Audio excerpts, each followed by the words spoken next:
Irani itumye leta zunze ubumwe za Amerika zimanika amaboko. Benshi bati Irani itsinze Amerika. Aya masezerano atumye Amerika imanikira Irani amaboko no kugira ngo iyo ntambara ihagarare. Ibi ni ukubera igitutu cya Irani na misile z'urufaya za Irani ku basirikari b'ingabo za leta zunze ubumwe za Amerika bari mu karere. Nguhaye ikaze kuri Hot World Entertainment. Ubundi ducacambo iyi nkuru ya Dempa 250 nkubwira ibyabaye iri joro Irani, Amerika ndetse na England ntibagwe n'Ubusuwisi. Abaturage biraye imihanda bamagana Amerika, abandi babyina intsinzi. Ati ni igitego cy'umutwe cy'abanya Irani. Nyitangazo rikomeye cyane rya bamwe mu badiplomate baturutse hirya no hino ku isi rigira riti twishimiye Irani. Bamwe bavuga ko aya masezerano asa naho ari ukumanika amaboko kwa leta zunze ubumwe za Amerika nta yandi mananiza. Irani yatangaje ku mugaragaro ko yatsinze Amerika, ishyira hagaragara ingingo 14 zigize amasezerano y'agahenge n'amahoro hagati y'ibihugu byombi. Nyuma yo gusoma izi ngingo 14, bamwe bavuze ko Irani ifite impamvu zo kuvuga ko yageze ku ntsinzi. Hari n'abagereranya ibyabaye n'intambara ya Vietnam ku ruhande rwa Amerika. Ibiro ntaramakuru bya Irani, Mehr News Agency, byatangaje izi ngingo 14. Ingingo ya mbere ni miliyari 12 z'amadolari y'Amerika z'umutungo wa Irani wari warafunzwe, zigomba kurekurwa mbere yuko ibiganiro bitangira, hanyuma izindi miliyari 12 zitangwe mu gihe cy'iminsi 60 y'ibiganiro bya nyuma. Ingingo ya kabiri, Amerika n'abafatanyabikorwa bayo bagomba gutanga gahunda yo kongera kubaka Irani ifite agaciro nibura ka miliyari 300 z'amadolari nk'indishyi z'ibyangiritse byatewe n'intambara.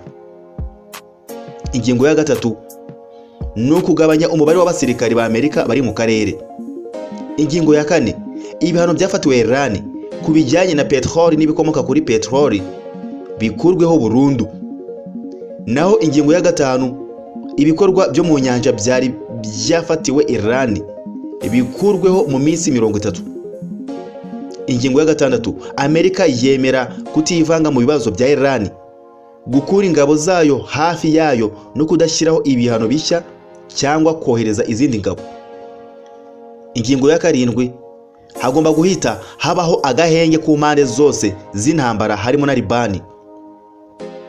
Ingingo ya 8, umuyoboro wa Hormuz wongere gufungurwa mu minsi 30 ariko ugacungwa hakurikijwe gahunda nshya ya Irani. Ingingo ya 9, Irani yongeye kwemeza ko yubahiriza amasezerano yo kutagira intwaro za kirimbuzi NPT, kandi hashyizweho iminsi 60 yo kuganira ku masezerano ya nyuma ajyanye n'iki kibazo. Ingingo ya 9, nta mbogamizi zizashyirwa kuri gahunda ya Irani ya misile cyangwa ku nkunga y'imitwe iyishyigikiye. Ingingo ya 10, nta biganiro bya nyuma bizatangira mbere yuko miliyari 12 za mbere zitangwa. Ibihano bya petroli bikurwaho ndetse n'ikorwa ry'ibihano byo mu nyanja rikavanwaho.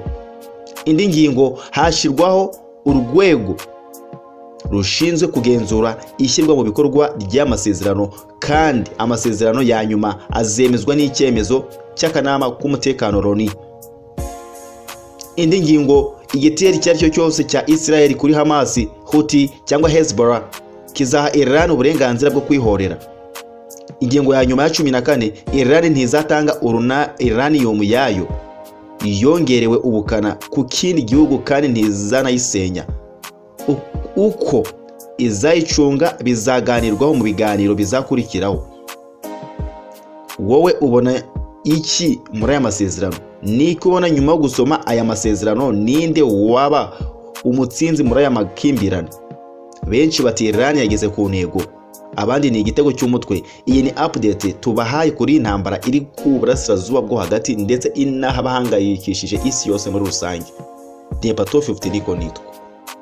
Ciao, ciao.